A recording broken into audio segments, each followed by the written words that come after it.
ఇటీవల Saudi Arabia, Pakistan, తుర్కీల మధ్య కుదిరిన మినీ ఇస్లామిక్ నాటో అంటున్నారు.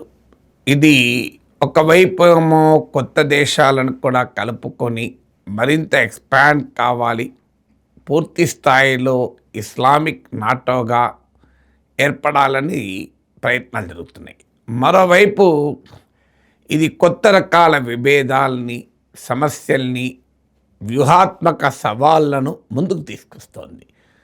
మీకు సౌదీ అరేబియా, పాకిస్తాన్లు ముందు నాటోలోని ఆర్టికల్ 5 తరహా, అంటే ఒకరిపై దాడి జరిగితే మరో దేశంపై దాడి జరిగినట్టే లాంటి ఒప్పందాన్ని కుదుర్చుకుంది. ఆ తర్వాత మీకు తుర్కీయే కలిసింది. వీటిపైన నేను సెపరేట్గా నా వీడియోలో చాలా డీటెయిల్గా చెప్పాను. ఇప్పుడు ఇతర దేశాలను కూడా కలుపుకోవాలని చూస్తున్నారు. Egypt, Kuwait, Bahrain, Oman, Syria, ఇలా ఇతర దేశాలను కూడా, జోర్డాన్, ఒమన్ కూడా కాదు, ఇలా ఈజిప్ట్, బహ్రెయిన్, కువైట్, జోర్డాన్, సిరియాలను కలుపుకోవాలన్న ప్రయత్నాలు జరుగుతున్నాయి. సో ఇలా ఎక్స్పాండ్ చేసుకోవాలి దీన్ని అని. ఈజిప్ట్ అయితే ఆఫ్రికా కూడా జాయిన్ అయిపోతుంది. సో ఇట్స్ నాట్ జస్ట్ ఈ ప్రాంతమే కాదు, ఆఫ్రికా అంటే ఇంటర్ కాంటినెంటల్ బాడీగా కూడా ఎమర్జ్ అవుతుంది. ఈలోగా గల్ఫ్ కోఆపరేషన్ కౌన్సిల్లో ఇది విభేదాలకు కారణమవుతుంది. ముఖ్యంగా Saudi Arabia, United Arab Emirates మధ్య ఈ అంశం కాస్త ఈ మినీ ఇస్లామిక్ నాటో ఒక పాయింట్ ఆఫ్ ఫ్రిక్షన్గా, పాయింట్ ఆఫ్ కాన్ఫ్లిక్ట్గా ఎమర్జ్ అవుతుందా అన్న అనుమానాలు కలుగుతున్నాయి. ఇప్పటికీ అధికారికంగా ప్రభుత్వాల మధ్య వాద ప్రతివాదాలు జరగకపోవచ్చు, కానీ యుఏఈలో ఉన్నటువంటి foreign policy experts, commentators Saudi Arabia కొత్తగా కుదుర్చుకున్న ఒప్పందాన్ని ప్రశ్నిస్తున్నారు, విమర్శిస్తున్నారు. దానికి సౌదీ అరేబియాలో ఉన్నటువంటి వారు కూడా, ఎక్స్పర్ట్స్, కామెంటేటర్స్ యునైటెడ్ అరబ్ ఎమిరేట్స్ను ఖండిస్తున్నారు. సో ఈ డిఫరెన్సెస్కు కారణం ఏంటని చెప్పే ముందు, వాస్తవంగా సౌదీ, యుఏఈలు గల్ఫ్ కోఆపరేషన్ కౌన్సిల్లో మెంబర్స్. 1981లో ఏర్పడింది ఈ Gulf Cooperation Council. Saudi Arabia, United Arab Emirates, మీకు కువైట్, బహ్రెయిన్, ఒమన్, ఇలా 6 కంట్రీస్తో కూడినటువంటి కూటమి ఇది. సో ఈ గల్ఫ్ కోఆపరేషన్ కౌన్సిల్ 1981లో ఏర్పడింది. Economic, political and security cooperation కొరకు ఉద్దేశించిన కూటమిది. సో ఈ గల్ఫ్ కోఆపరేషన్ కౌన్సిల్ మధ్య ఈవెన్ యూనిఫైడ్ మిలిటరీ కమాండ్ ఉంది. ఒక దేశంపై దాడి జరిగితే మరో దేశంపై దాడి జరిగినట్టుగానే ఒక యూనిఫైడ్ జీసీసీ సెక్యూరిటీ ఆర్కిటెక్చర్ ఉంది. అలా ఉండగా కూడా ఇప్పుడు ఎందుకని మరి జీసీసీలో ఒక మెంబర్ కంట్రీ అయిన సౌదీ అరేబియా గల్ఫ్ కోఆపరేషన్ కౌన్సిల్కి సంబంధం లేని, గల్ఫ్ బయట ఉన్న పాకిస్తాన్తో, తుర్కియాతో ఎందుకు కలుస్తున్నాయన్న విమర్శ మీకు యుఏఈ నుంచి వస్తున్నాయి. సో దీనికి ఇది గల్ఫ్ కోఆపరేషన్ కౌన్సిల్ను బలహీనపరుస్తుంది కదా అని, దానికి కౌంటర్గా సౌదీ అరేబియా నుంచి వస్తున్నది ఏంటంటే, అలాంటప్పుడు మీరు ఇజ్రాయెల్తో, ఇండియాతో ఎందుకు యుఏఈ ఒప్పందాలు చేసుకుంది అని.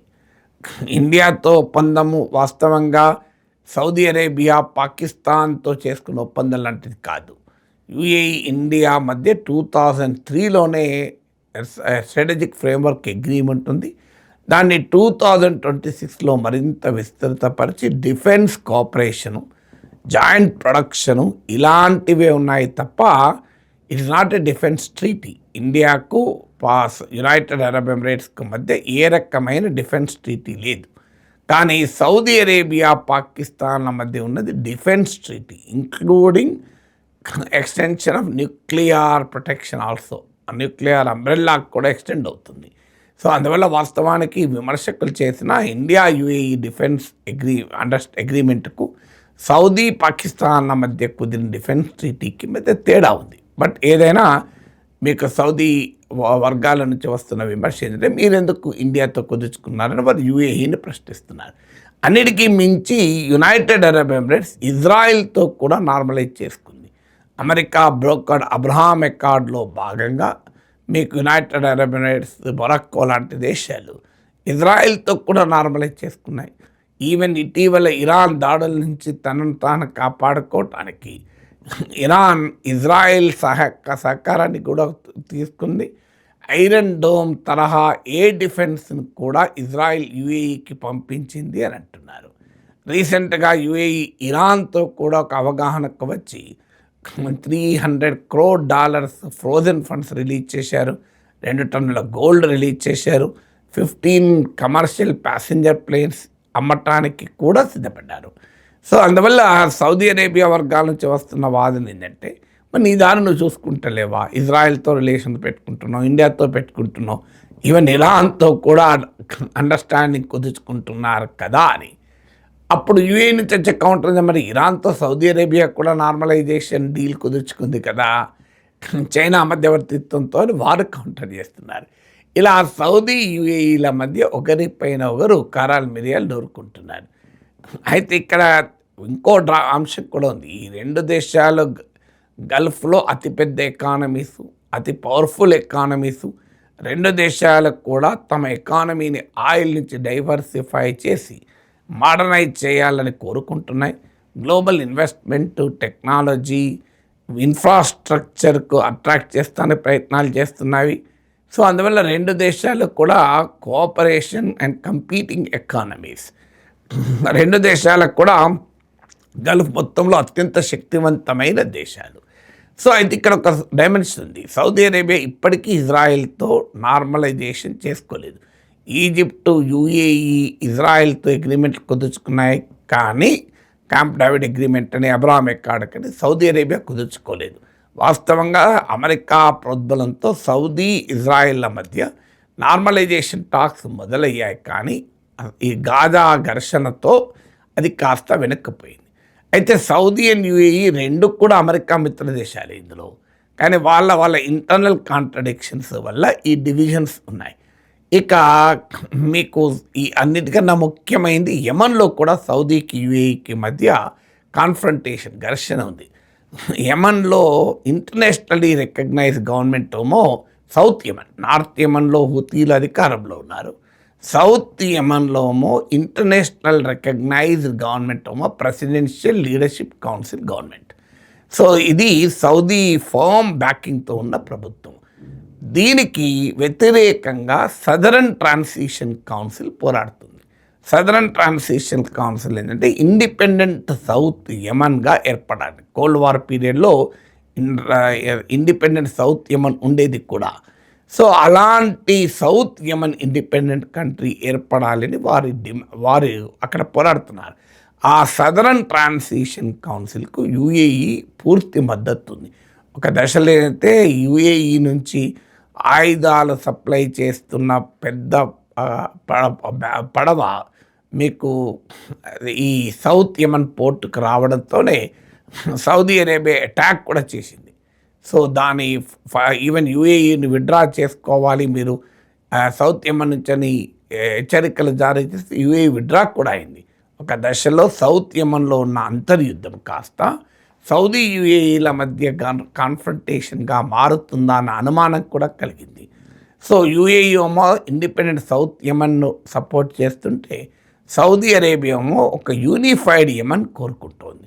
సో ఇలా రీజనల్ ఇష్యూస్ పైన, నేషనల్ సెక్యూరిటీ పైన, రీజనల్ సెక్యూరిటీ అలైన్మెంట్ల పైన సౌదీకి యూఏఈకి మధ్య ఫండమెంటల్ డిఫరెన్సెస్ ఉండడమే ఇందుకు కారణం. సో అందువల్ల ఈ డిఫరెన్సెస్ అనేది దీంతోనే కాదు, కేవలం ఇటీవల సౌదీ కుదుర్చుకున్న ఒప్పందమే కాదు, దానికి ఫండమెంటల్ డిఫరెన్సెస్ ఉన్నాయి. ఇక అసలు ఈ మినీ ఇస్లామిక్ నాటో ఏ మేరకు నిలబడుతుంది అనే క్వశ్చన్స్ మరోవైపు నుంచి వస్తున్నాయి. అగ్రిమెంట్ కుదుర్చుకున్నారు. ఇప్పుడు ఇరాన్ సౌదీ పైన అటాక్ చేస్తున్న సమయంలో పాకిస్తాన్ ఏం చేయగలిగింది? కొన్ని ఫోర్సెస్ పంపింది, కొంత ఎక్విప్మెంట్ పంపింది, కానీ మరి ఇరాన్కు వ్యతిరేకంగా పాకిస్తాన్ సౌదీతో కలిపి యుద్ధానికి దిగలేదు కదా.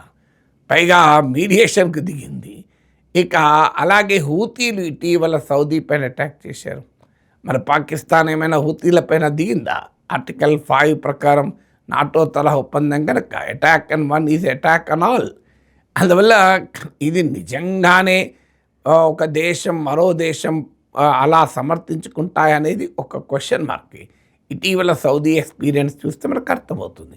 ఇరాన్ సౌదీని అటాక్ చేస్తున్నప్పుడు సౌదీ అడిగింది కూడా. మొహమ్మద్ బిన్ సల్మాన్ క్వశ్చన్ చేశాడు పాకిస్తాన్, మన అగ్రిమెంట్ సంగతి ఏంటి అని. అప్పుడు పాకిస్తాన్ ఎలా తప్పించుకుందంటే నాకు తాలిబాన్తో యుద్ధం జరుగుతోంది అని చెప్పి కావాలని ఎలాంటి కవ్వింపు లేకుండా పోయి తాలిబాన్ పైన దాడి చేసింది. అది చూపెట్టి నేను ఇరాన్కు వ్యతిరేకంగా సౌదీకి ఇప్పటికిప్పుడు సైనిక సాయం చేయలేనని తప్పించుకుంది. అందువల్ల ట్రీటీలు కుదుర్చుకోవడం సులభం, ఒప్పందాలు కుదుర్చుకోవడం సులభం, అలియన్సెస్ ఏర్పడడం సులభం.